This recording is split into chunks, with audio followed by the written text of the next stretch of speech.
caregivers are growing the best medicine. As I came in this building, I was very impressed, first time here, to see in God we trust.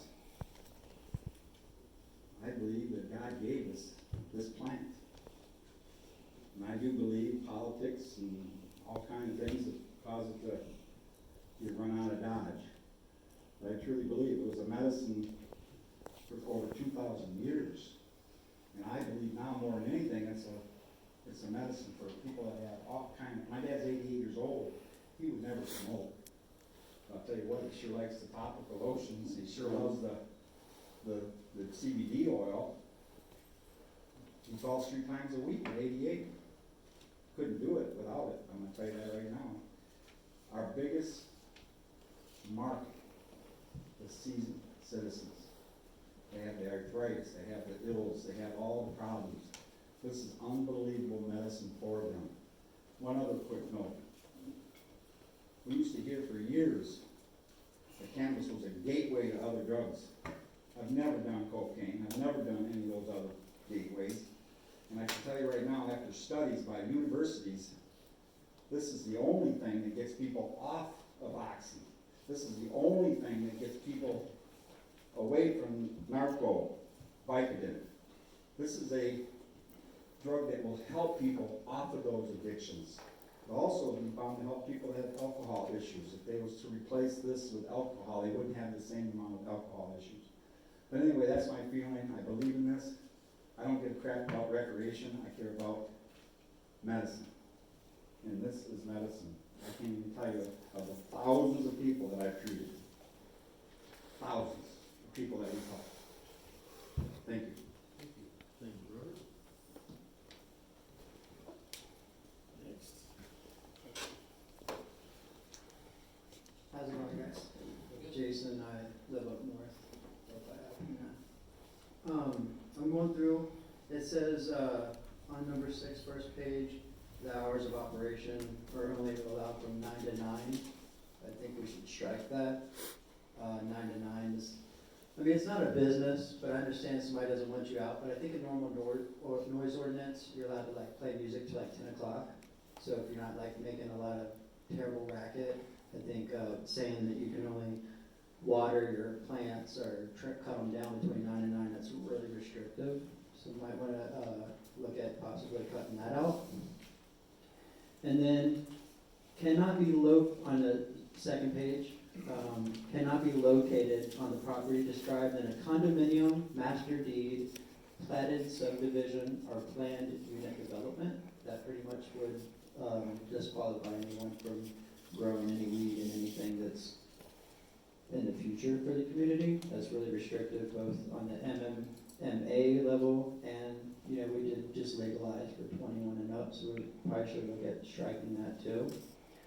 Number 3 on the second page says the growing location for the primary caregiver shall be inside an enclosed locked facility, but nowhere else on here does it list that if you have an outdoor grow, that it needs to be in a fenced in, 4-sided, so somebody completely cut out outdoor growing right there.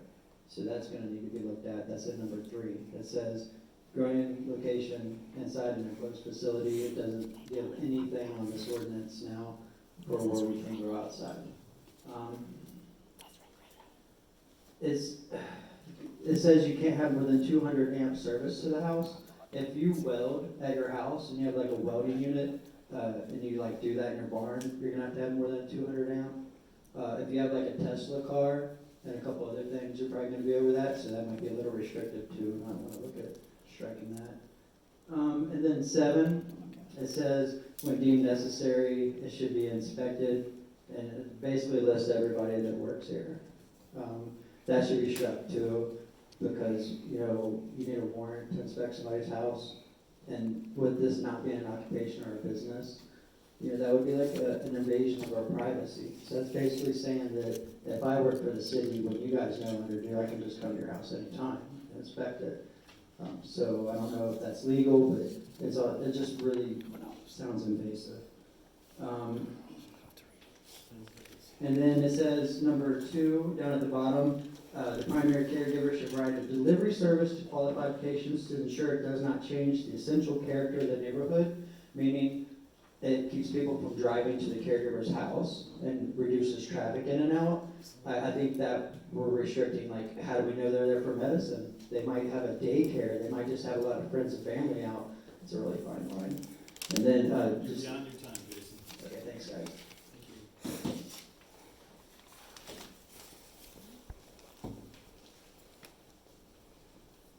Hello, guys. My name's Angel. I've been helping to educate on cannabis as medicine since I began hearing the two words together. I'm one of the rare ones per se, and you're not going to really probably like what I have to say right now, but the reality is I've had cannabis in my system since I was in womb. I was with one of those mothers that chose to smoke while she was pregnant for me because it absolutely eased the symptoms that she had. It wasn't ever something that was kept away from me. I grew up in a time when we were using cannabis and we didn't really know why some things were bringing us up, why some things were bringing us down, those things. When I started hearing cannabis as medicine, I'm a product knowledge guru by nature, so I kind of had to step in and figure out why. When I did, I discovered the endocannabinoid system. If we have a spine, we have that endocannabinoid system. The bulk of it runs through, excuse me, the adrenaline's going up, so the shakes are coming on, I apologize, it happens. If we have a spine, then we have an endocannabinoid system. The bulk of that system runs through our immune system and through our brain. What is the bulk of the population sick with today? Autoimmune disorders and mental health. Cannabis balances and regulates every single system within our system. So when it comes to these home grows, these caregivers taking care of their patients, most of us are truly taking care of our patients. And the ones that lack in the knowledge but still want to help, they're looking to the people that have been in this industry, for lack of a better term at this point, for the last now, 10, 12, 13 years in the state of Michigan. I can understand protecting your neighborhood. I can understand wanting to ensure that there's an adult of some fashion within the confines of where that grow is. But as a mother of children myself, had I had the choices, I would have never chose to have my grow in the same home with my children. I would have preferred to have that elsewhere, take care of my property that way. Again, me being the only one allowed into those facilities as I helped take care of the people and educate the people around me. I haven't dove deep into the details of what's been drafted here. This situation is a little bit new to me. When I seen Buddy Dalton's posting on this recently, thank goodness, thank you so much. He definitely got the awareness out and started getting the awareness out about what was going on around here. And the little bits that I have heard are overly restrictive. Keeping your neighborhood safe, your home safe, neat, clean, taken care of, completely understandable. None of us that are here for the quote-unquote right reasons would want anything less than that. But to not be able to take care of our own plants and our own homes so that we know exactly what's going into that cannabis, exactly what's happening with our medicine at the end of the day. Just as Robert, I have helped heal hundreds of thousands of people just simply by the knowledge that I am able to put forward. I appreciate you guys listening to all of us today. I appreciate Fred and Bill for taking the time with Buddy and his partner here and truly hearing the differences in what we need versus what was originally drafted. Thank you guys so much. Thank you, Angel. Thank you.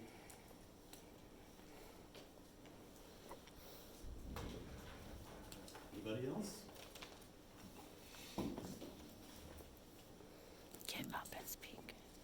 Pardon my delay, your residents an opportunity to speak. Rate number Thank you for 5. having us, and greetings from Thetford Township. In case you don't remember me from last time, I'll give a quick brief Look at them. background.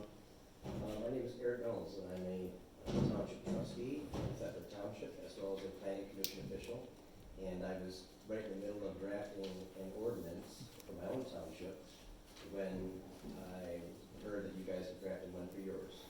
So I just decided to come and not only take part in this meeting and to be a part of it, but also to learn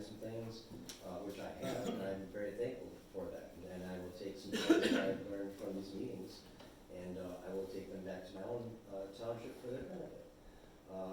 So with that, I would like to give a quick background. I was one of the first licensed caregivers in the state of Michigan.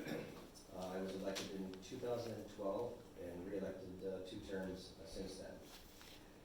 Within my community, I recognize that with legalization and with more freedom and all this and that comes with it some things that maybe are less desirable. And the specifics of that, I probably would want this community to make you obviously want to see you guys make your own final decisions on these kind of things. But I'm just gonna in my communications with this township, I was able to talk with Bill and Supervisor Fred, and I appreciate that opportunity. It was not only enlightening for me, and I hope it was enlightening for them.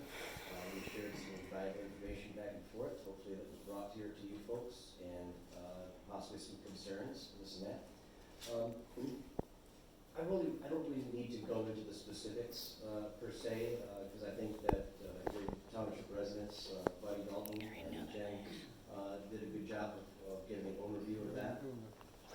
But I would just raise a couple of points of caution on this. And number one, I would just like everyone to realize that this is about a freedom that we have in this country, that this law that we're talking about regulating is a law that was put forth by the voters. This is a voter referendum, not a piece of legislation. The difference is that a voter referendum comes with it a higher level of authority. It is the people's law. And from that, what I'm trying to say is it's not a piece of legislation that you can so easily tear apart or break down.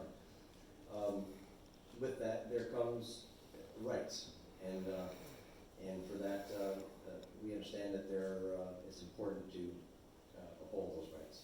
And my last point was just simply this. We've had a couple of court rulings on this. The first one was the Trevik versus Wyoming decision. The other one, more recent one, I looked into that and it was less. We are beyond our time. So Okay, I'll wrap that up. I got it with alpha off 3, so I gotta do the same to you. Thank you, and you keep those things in mind. Thank you.